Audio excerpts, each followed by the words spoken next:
Halo semua, jumpa lagi di Warung Matematika. Kali ini kita akan membahas tentang konsep dan contoh soal integral tertentu bagian pertama, yaitu tentang jumlah Riemann. Adik-adik, jumlah Riemann merupakan konsep yang mendasari kita mempelajari integral tertentu. Nah, pertama-tama yuk kita lihat apa sih pengertian dari jumlah Riemann. Adik-adik, kakak mau mengajak kalian untuk melihat satu tokoh matematika, yaitu George Riemann. George Riemann ini adalah seorang ilmuwan dari Jerman yang salah satu sumbangsinya masih terkenal sampai sekarang. Riemann memperkenalkan definisi integral tentu secara modern, yaitu dengan menggunakan konsep jumlah Riemann. Nah, seperti apa sih adik-adik jumlah Riemann itu? Yuk kita lihat sama-sama gambar berikut ini. Nah, adik-adik di sini ada sebuah grafik fungsi.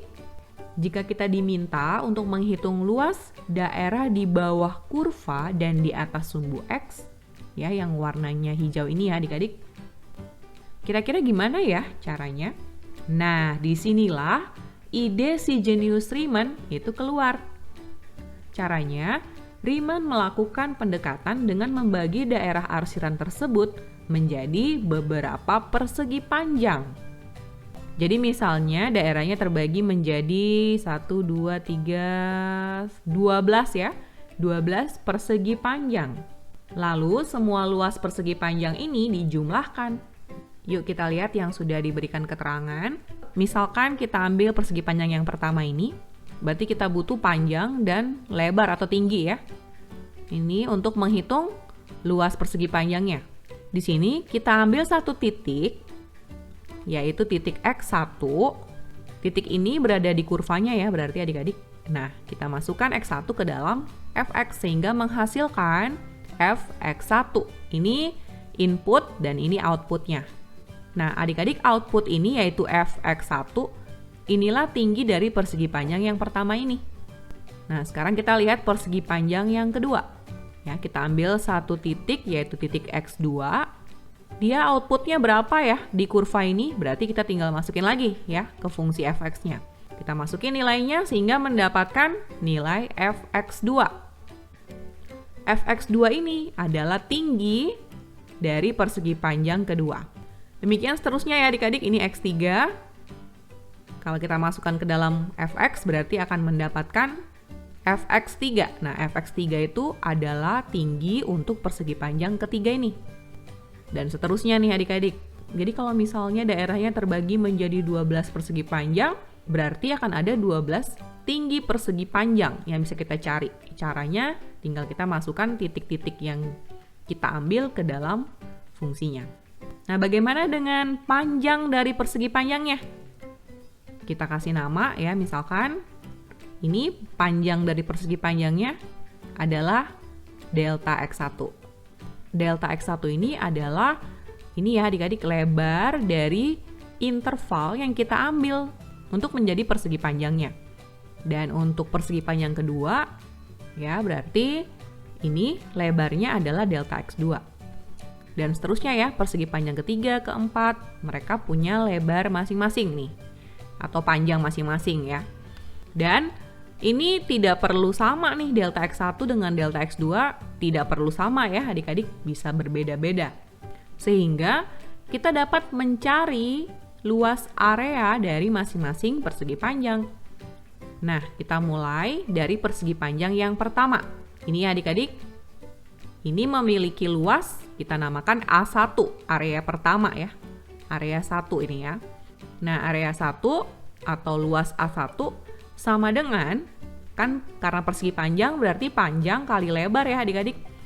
Berarti panjang atau delta X1 ini dikali dengan lebar atau Fx1 ini adik-adik ya.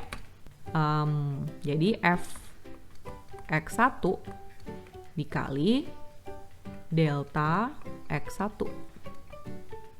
Nah, kita tulis ya adik-adik ya. Jadi X1 dikali delta X1. Ini boleh kebalik nih adik-adik ya, karena perkalian kan bisa dibalik ya. Itu persegi panjang pertama. Persegi panjang kedua juga sama caranya. Ya, misalkan kita kasih nama A2. Berarti A2 adalah Panjang kali lebar ya, berarti fx2 dikali delta x2. Persegi panjang ketiga memiliki luas A3. Ya, berarti kita terusin aja nih ya, fx3 dikali delta x3. Dan seterusnya tentunya adik-adik sampai persegi panjang ke-12. Dengan notasi sigma, maka jumlah luas seluruh persegi panjang dapat dihitung sebagai berikut. Nah, di sini kita mau tambahkan A1, A2, sampai A12. Tadi A1 kan fx1 dikali delta x1 ya. A2 berarti fx2 dikali delta x2. Dan seterusnya sampai A12 nih. Nah, rumus ini adik-adik kita bisa singkat dengan menggunakan notasi sigma. Nah, adik-adik udah pernah belajar kan ya tentang notasi sigma? Cara menulisnya seperti ini adik-adik. Sigma I sama dengan 1 sampai 12 karena ada 12 nih, ada 12 persegi panjang ya. Dan perkaliannya kan berulang terus ya, jadi tinggal kita singkat seperti ini. Sigma I sama dengan 1 sampai 12 dari fxi dikali delta xi. Jadi rumusnya nggak perlu panjang-panjang ditulis adik-adik, cukup seperti ini. Nah adik-adik, inilah jumlah Riemann dari fungsi fx ini.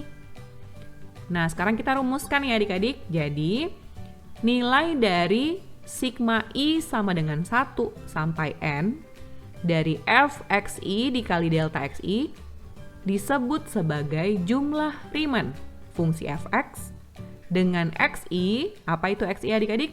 Xi adalah titik wakil atau bisa juga disebut titik sampel ya pada interval ke i.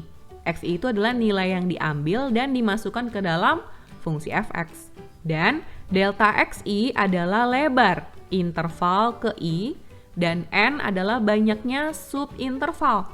Subinterval itu adalah persegi panjang yang terbentuk. Jadi kalau kayak tadi ada 12 persegi panjang, berarti subintervalnya ada 12. Berarti n-nya 12 nih, diisi 12. Dari partisi terhadap interval dari A sampai B. Nah, sebelum kita lanjut, adik-adik ada beberapa catatan penting. Yang pertama, karena jumlah Riemann itu adalah pendekatan ya terhadap suatu nilai, maka nilai dari jumlah Riemann fungsi fx tidak tunggal. Artinya apa? Artinya bisa berbeda-beda adik-adik. Tergantung pada pemilihan banyaknya partisi, lebar tiap interval, dan titik wakil yang digunakan. Jadi kalau kayak tadi contoh yang di awal ya, kan kurvanya dibagi ke dalam 12 persegi panjang ya. Berarti dia dipartisi kan ya, dipartisi sebanyak 12 persegi panjang. Berarti kan daerahnya dipartisi menjadi 12 persegi panjang ya. Tentu saja itu bisa kita ganti ya, bisa saja kita mau buat dia partisinya lebih banyak, misalkan sampai 20 persegi panjang. Nah kalau misalnya kita buat 20 persegi panjang, berarti nilai jumlah Riemann-nya pasti berbeda dengan 12 persegi panjang. Nah itu maksudnya ya adik-adik, demikian pula dengan lebar tiap interval.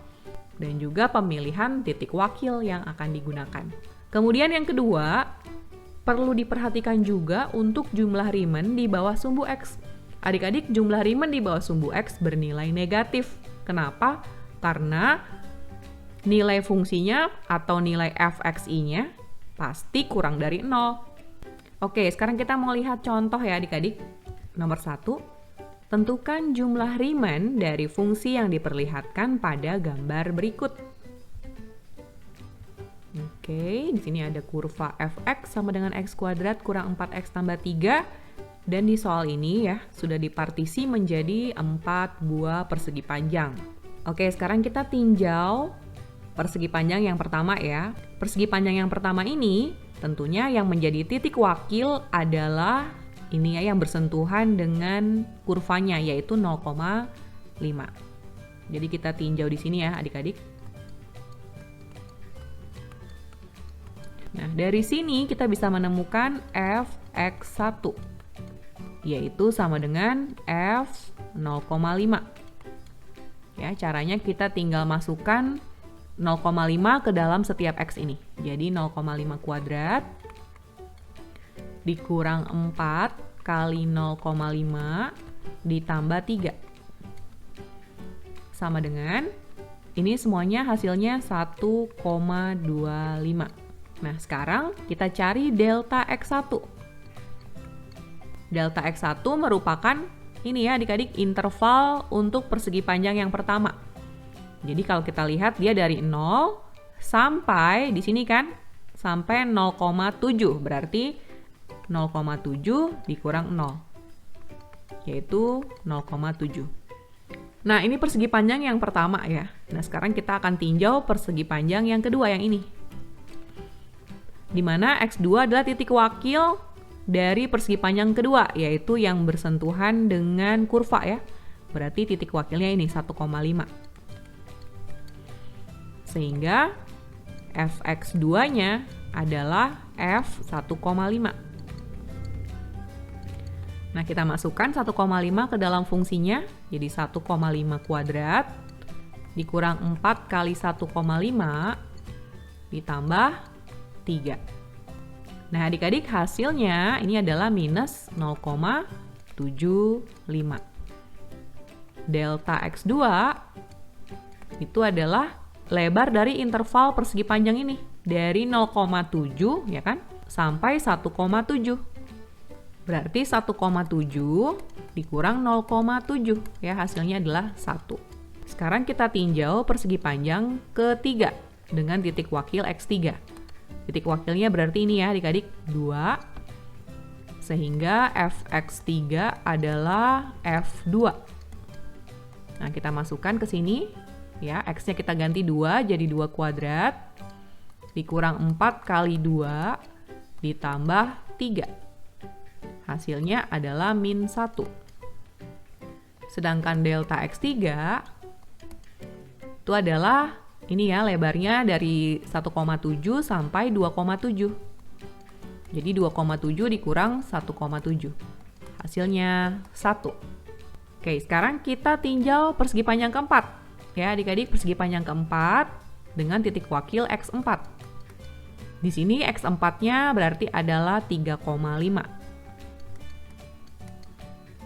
Kemudian kita masukkan 3,5 ke dalam fungsinya ya.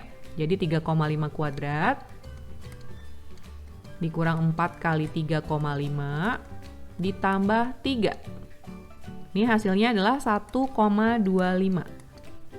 Sementara delta X4 yaitu dari 2,7 sampai 4 ya, persegi panjangnya berarti 4 kurang 2,7. Hasilnya adalah 1,3.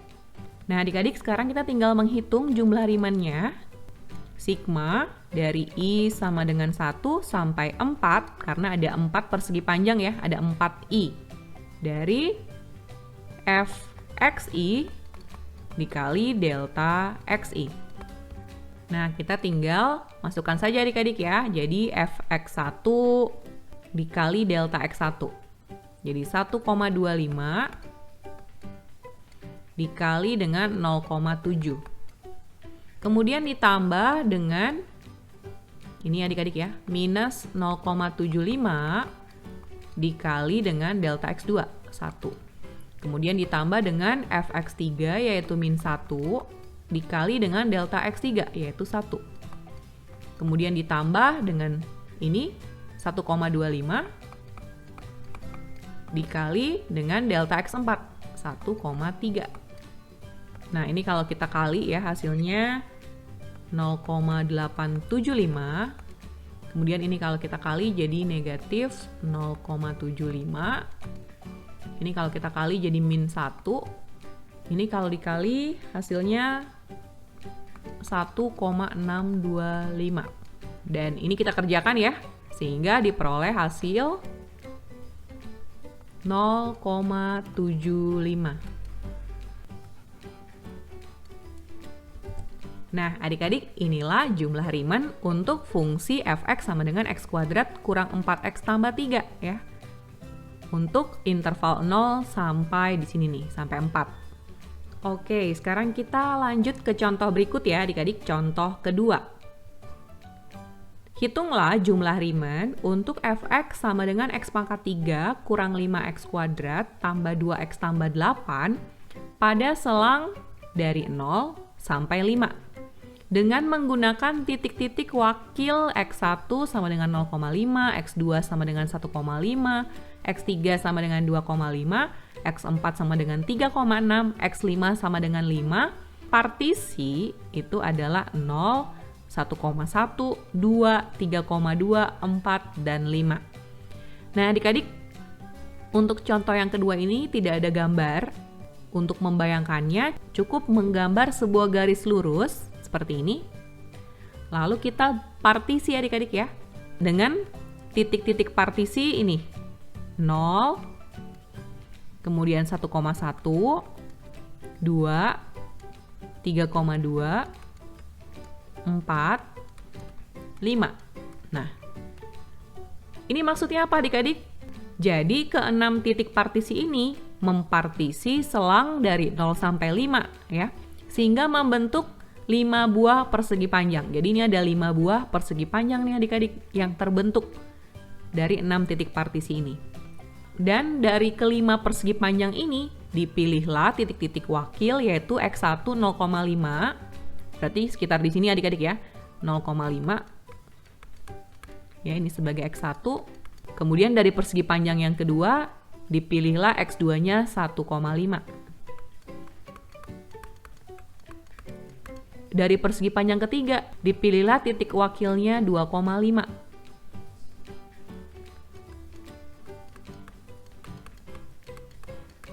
Dari persegi panjang keempat, 3,6 ya. Ini x4. Dari persegi panjang yang terakhir, dipilihlah titik wakilnya adalah 5.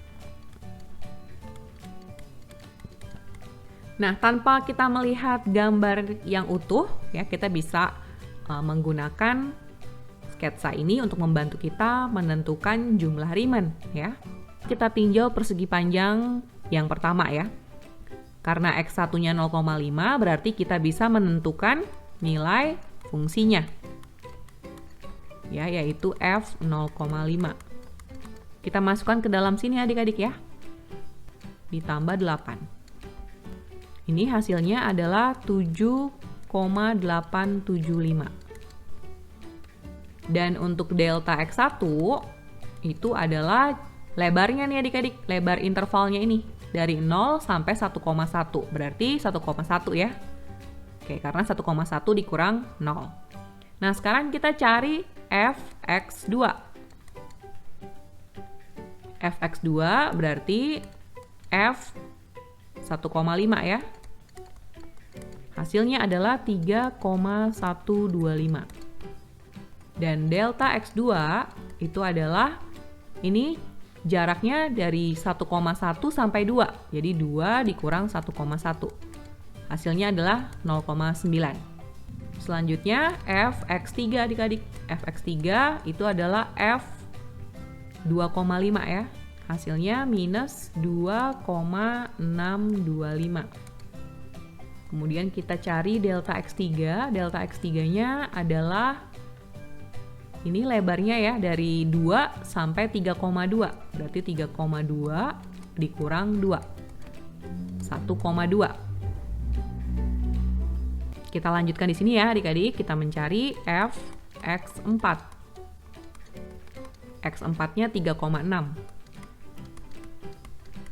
Hasilnya adalah minus 2,944. Kemudian delta x4 itu jarak dari 3,2 sampai 4. Berarti 4 dikurang 3,2. Hasilnya 0,8. Nah, sekarang kita cari fx5. X5-nya 5 ya adik-adik. Jadi kita cari fungsinya, kita masukkan 5. Hasilnya 18 ya. Delta x5 itu adalah dari 4 sampai 5. Berarti 5 kurang 4. Hasilnya adalah 1. Nah, karena kita sudah peroleh semuanya, tinggal kita masukkan ke dalam jumlah Riemann ya. Rumusnya I sama dengan 1 sampai 5 ya adik-adik, karena ada 5 persegi panjang. fxi dikali delta xi. Kita masukkan semua adik-adik ya. Jadi 7,875 kita kali dengan 1,1. Kemudian kita tambah dengan 3,125 dikali dengan 0,9. Selanjutnya kita tambah dengan minus 2,625 dikali dengan 1,2 ditambah minus 2,944 dikali 0,8 nih ya. Kemudian ditambah 18 kali 1, 18. Nah, ini kalau dikalikan semua adik-adik ya, hasil akhirnya saja yang saya tulis itu adalah 23,9698. Nah, adik-adik, inilah jumlah Riemann dari fungsi fx sama dengan x pangkat 3 kurang 5x kuadrat tambah 2x tambah 8 dengan ketentuan yang tertera di soal. Oke adik-adik, sampai di sini pembahasan tentang jumlah Riemann. Dan jangan lewatkan video pembahasan tentang jumlah Riemann ya adik-adik. Terima kasih sudah menyaksikan video ini. Salam warung matematika, matematika untuk semua.